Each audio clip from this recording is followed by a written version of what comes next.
stable orbit, you'll have to leave on the 25th. When we first formed Galactic Getaways, nobody thought that we could make it economical and safe enough for ordinary people to stay and visit the moon. But that challenge inspired us. A decade later, we have couples going to the moon for their honeymoon. We even have a package for it, the Honeymoon Squared. Yeah, we're still working on it. I told you they can't bring the extra suitcase. Our lunar mass driver was not operational yesterday, so we need that payload. I'm the operations manager. I'm responsible for keeping everyone alive. The scale of what we do? We have 4 separate operations. A moon-based resource processing operation where we produce supplies like oxygen and iron from lunar materials, a resort maintenance operation to ensure 100% uptime and pressurization, air and solar power supply, a customer care operation, and a transport operation that brings our guests and other resources from Earth. Each of them must operate perfectly, 225 days a year, because if we're not perfect, we could lose lives. Oh, you should meet the CTO, the genius behind the design. He's munificent. Welcome to the Galactic Getaways R&D Center. My inspiration? There's no bigger engineering challenge out there. There are a number of design choices we made that made this work. Where to begin? Well, cities had the obvious issue, like living quarters. We were faced with how best to allow visitors to explore the moon.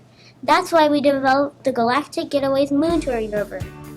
Because the moon has no atmosphere, the temperature on the moon's surface ranges from 253 degrees Fahrenheit down to negative 387. We decided that instead of spending the resources to try to heat and cool our moon camp, we would make it movable so we can track the perfect temperature window on the surface and move the camp as the moon rotates.